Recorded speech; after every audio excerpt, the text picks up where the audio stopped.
This video explains how to complete a credibility quiz for a source.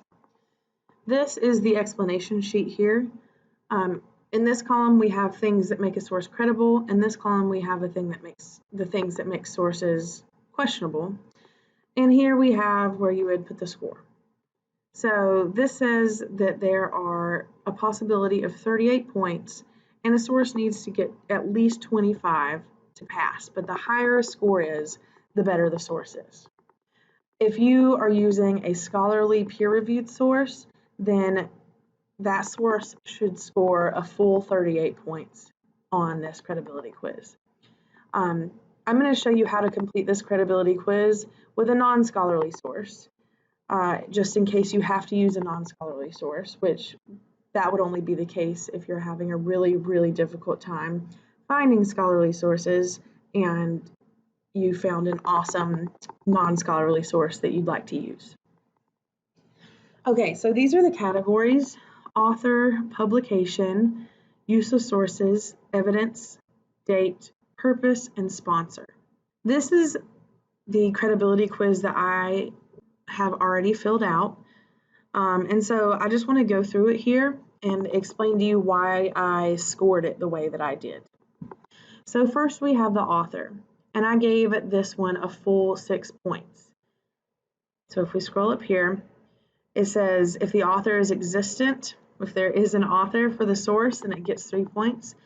And if that author is qualified to speak on the subject matter within the article, 3 additional points.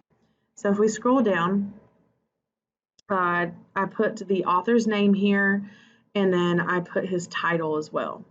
So let me show you the article.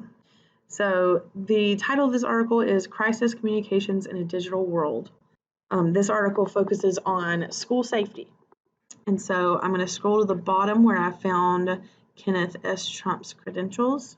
He's the president of National School Safety and Security Services, a national school safety consulting firm in Cleveland, Ohio. So that means that he is qualified to talk about safety within schools. So he gets a full 6 points for that one. The publication.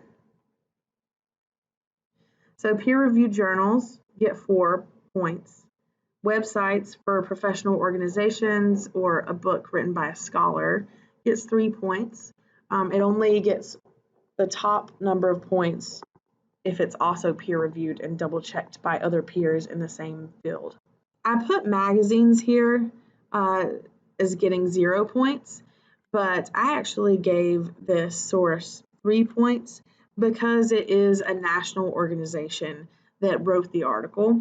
And so, you have to kind of consider things like that. So this source got 3 points from me in that category. Use of sources. So he refers to his organization's studies and provides a link to that website, but he doesn't have any real outside sources. And so I gave him a 0 for no list of references, but he did seem to have some really credible studies within his article, and so I gave him 3 for that one. So if your source uses empirical data such as studies, experiments, or research conducted by the author, it gets 3 points. If that data is clearly and accurately portrayed, then it gets 3 points. And if what you're reading really doesn't need that kind of empirical data, or there are no problems with the evidence being used, then it gets 3 points as well. So the possibility of points in this column or in this row are 9.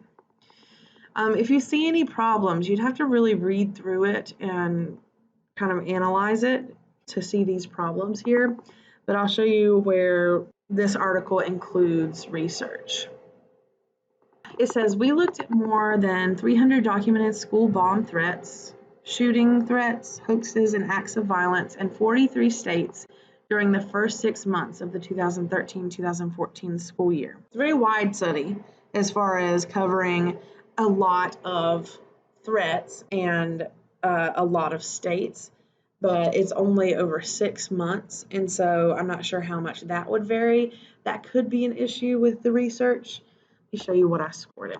The full 9 points, because he does explain the credibility of a study, He doesn't go into huge detail. I think here for this one, you could have gone 0 or 3. So let's kind of put that and see what it would score if I had given it just 6. So this was published in 2015, which is an appropriate date for the topic of social media, since social media has rapidly advanced, and 2015 is within the 5-year limit.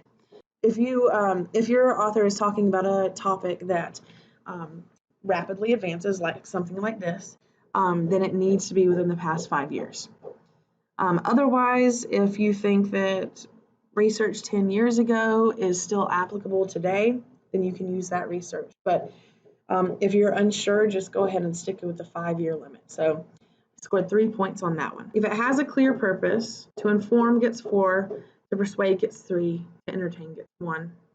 And then also, if it has little agenda other than persuasion, it gets 3. So I gave this one 4 points because it's totally, the purpose is to inform educational leaders about how to improve school safety.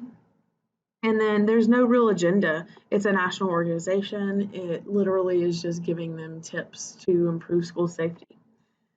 As far as the sponsor goes, there are ads directly on the magazine here.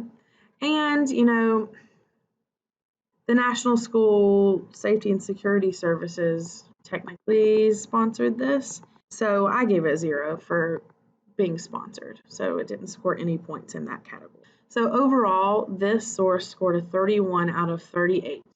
And if 25 are required to pass, then it passed. If we subtract 6 from this if we subtract 3 from this and give it the 6 here for evidence instead of a 9, it's obviously still going to pass, because then that would be 28 points. So that's how you complete your credibility quiz. Please make sure that you fill out this much information for your sources. Do not just give me numbers here. I need to know why you scored it, what you scored it. And you'll do this for each of your sources, all 5 of them. You'll go on to your next one, paste your URL there, and keep going with that one. If you have any questions, as always, please let me know.